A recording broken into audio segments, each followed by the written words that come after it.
Faraday का जो second law है, सपोज मेरे पास दो सॉल्यूशन है AgNO3 और कॉपर सल्फेट, ये दो हैं। ये दोनों डिफरेंट टाइप के क्या हैं, डिफरेंट टाइप के इलेक्ट्रोलाइट हैं। अगर इन इलेक्ट्रोलाइट में इक्वल इलेक्ट्रिसिटी पास की जाए तो जो पदार्थ की मात्रा होगी इलेक्ट्रोड पे, जो पदार्थ की मात्रा मिलेगी हमें, वो डायरेक्टली एक रेशियो में आएगी, यानी M1 M2। सपोज इसकी जो मात्रा है वो M1 है, इसकी मात्रा M2 है, तो ये जो इक्विवेलेंट वेट है उनका, उनके रेशियो के बराबर होगी। तो सिंपल है। माना जो फैराडे का सेकंड लॉ ये कहता है कि अगर दो हमारे पास डिफरेंट इलेक्ट्रोलाइट है और उनके सॉल्यूशन में अगर हम समान मात्रा में इलेक्ट्रिसिटी पास करें तो जो इलेक्ट्रोड पे हमें जो ये कलेक्ट मात्रा प्राप्त होगी उसका रेशियो होगा एक M1/M2 बराबर E1/E2। इस टाइप का एक रेशियो प्राप्त हो जाएगा हमें, M1/M2 बराबर E1/E2, इस टाइप से। तो ये कहलाता है फैराडे सेकंड लॉ। मतलब जो निक्षेपित धातुओं की मात्रा है वो M1 M2 है, तो M1/M2 और E1/E2, यानी जैसे Ag का मास हो जाएगा M1, कॉपर का मास सपोज M2 है, और E1 क्या है, Ag का इक्विवेलेंट वेट है और कॉपर का E2 है, तो इस प्रकार रेशियो आ जाएगा। फिर हम M1 की जगह फर्स्ट लॉ से क्या हो जाएगा, M1 की जगह रख देंगे Z1 × IT अपन समान मात्रा है ना, I समान हो जाएगा, IT इक्वल टू हो जाएगा E1/E2। तो एक प्रकार का एक एक्सप्रेशन आ जाएगा जो ये हमें न्यूमेरिकल में हेल्प करेगा। तो ठीक है, इसके न्यूमेरिकल मैं तुम्हें बता देता हूँ, कुछ न्यूमेरिकल देता हूँ इसके। तो जब फर्स्ट न्यूमेरिकल है, सपोज यहाँ पे क्वेश्चन नंबर 1 है न्यूमेरिकल। जब 0.75 एम्पियर की धारा इलेक्ट्रोलाइट है कॉपर सल्फेट, इसमें 25 मिनट तक, यानी T बराबर 25 मिनट, तो हमें इसको सेकंड में चेंज करना है।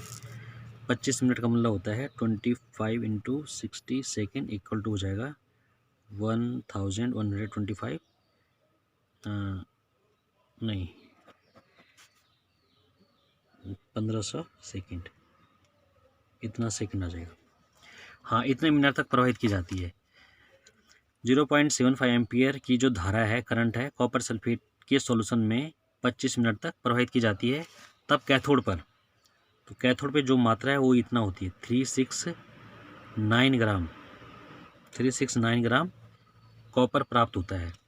तो कॉपर के परमाणविक द्रव्यमान की गणना कीजिए। इसका जो परमाणविक द्रव्यमान है वो निकालना हमें, जो इसका एटॉमिक मास है, एटॉमिक मास है वो निकालना है। तो हमने यहाँ पे लिखना है सॉल्यूशन गिवन तो दे रखा है, तो क्यू बराबर लिख देंगे IT, कितना कूलाम पहले इसमें चेंज हो रहा है, I का मान है 0.75 × T का मान है 1500 सेकेंड, तो हो जाएगा कूलाम सेकेंड हो जाएगा 1125,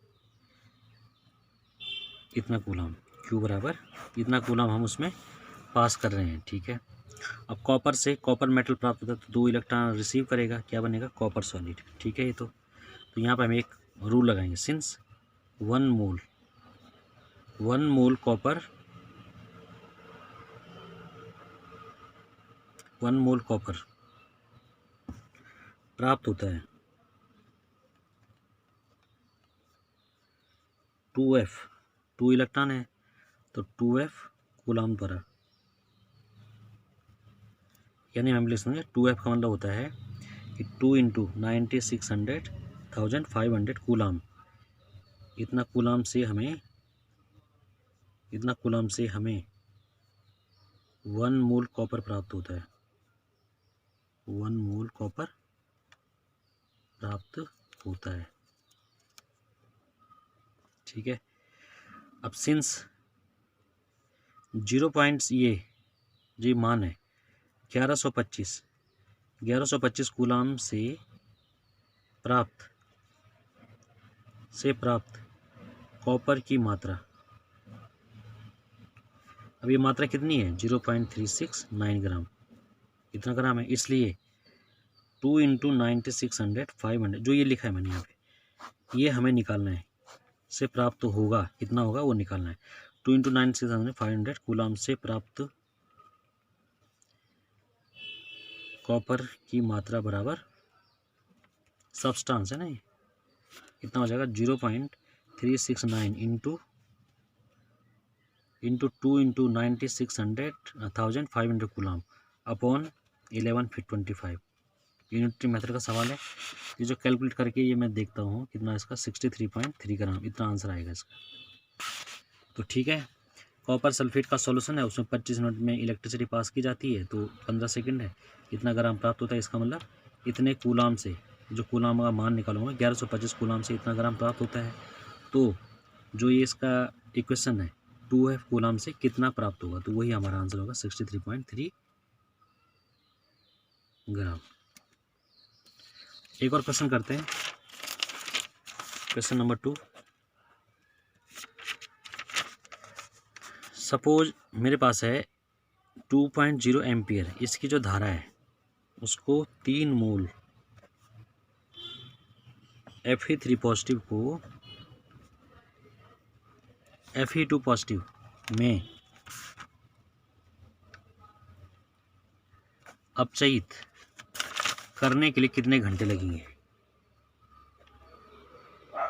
करने के लिए कितने घंटे लगेंगे। देखिए वो ये कह रहा है कि 3 मोल हमारे पास क्या है, आयरन है, आयरन 3 पॉजिटिव, और प्लस के इलेक्ट्रॉन इक्वल टू एक इलेक्ट्रॉन रिसीव किया इसने, और क्या बन गया Fe2 पॉजिटिव। तो हमें पता है चूंकि सिंस 1 मोल Fe3 पॉजिटिव के अपचयन के लिए आवश्यक है बराबर 96,500 कूलम। इसलिए 3 मोल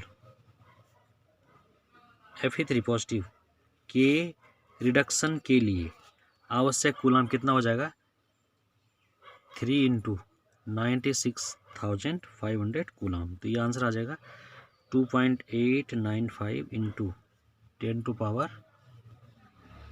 कूलम। 10⁵ कूलम में उसने साइंटिफिक नोटेशन लिख दिया है। अब यहाँ लिखिए, ये तो क्यू का मान है, अब लिखिए चूँकि क्यू बराबर क्या होता है, क्यू बराबर टी निकालना है, तो क्यू बटे आई हो जाएगा। क्यू का मान 2.895 इंटू 10⁵ कूलम बटे आई का मान है 2 एम्पियर 2।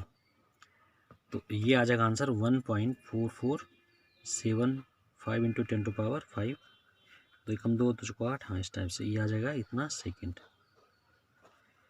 टी का मान इतना सेकंड आ जाएगा। चाहे इसको घंटों में चेंज करते हैं हम तो 60 से उसको क्या करें 1.4475 इंटू 10⁵ सेकंड बटे कितना आ जाएगा ये 60 इंटू 60, उसको क्या करेंगे डिवाइड कर देंगे, तो टी बराबर ये जो मान आ रहा है ये आ रहा है 40 घंटे 21 मिनट इतना। तो इस टाइप के बहुत सारे क्वेश्चन हैं जो हम निकालेंगे।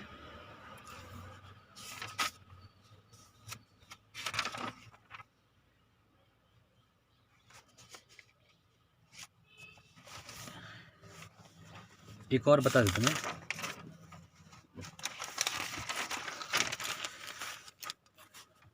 क्वांटिटेटिव एस्पेक्ट वाले क्वेश्चन है। क्वेश्चन नंबर 3 एम्पियर, आई का मान 3 एम्पियर है, और समय टाइम दे रखा है 30 मिनट। 30 मिनट को हम सेकंड में चेंज करेंगे, देखो 30 इंटू 60 1800 सेकंड टी बराबर। अगर 3 एम्पियर की धारा, 3 एम्पियर का जो करंट है 30 मिनट तक कॉपर युक्त वैद्युत रासायनिक सेल में प्रवाहित करने पर कैथोड पर कितना कॉपर होगा। तो कॉपर का केस है, कॉपर ने 2 इलेक्ट्रॉन रिसीव किए, कॉपर सॉलिड बन गया। तो ये ठीक है। 1 मोल में हमें पता है 9600 उतना कूलम होता है, यानी जो ये मान है सिंस, यहाँ पे लिखिए सिंस 96, ये इसको निकाल देंगे ऐसे में, पहले ये मान निकालो, ये वाला Q बराबर NF से।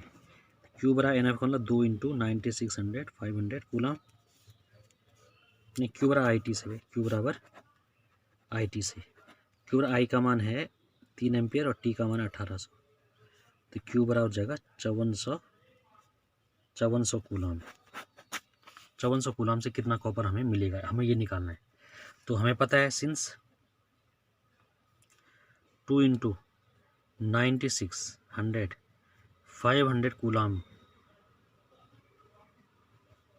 से हमें कॉपर प्राप्त होता है बराबर 63.3 ग्राम। ये था फॉर्मूला। क्यू बराबर 2F है, 2F तो कॉपर का जो एटॉमिक वेट होता है कितना होता है 63.3 ग्राम होता है। तो हमें 2 इंटू 2F से कॉपर प्राप्त होता है 63.3 ग्राम इतने कूलाम से। तो जो हमारा ये कूलाम आ रखा है, जो ये करंट पास कर रखा है इसमें इतने सेकंड तक, इसका हमने क्यू बराबर आई टी से क्या निकाला 5400 कूलाम। तो 5400 कूलाम से कितना कॉपर प्राप्त होगा, जबकि जो फॉर्मूला होता है वो ये होता है कि 2 इंटू 96,500 कूलाम से कितना कॉपर प्राप्त होगा 63.3 ग्राम। तो इसलिए क्या हो जाएगा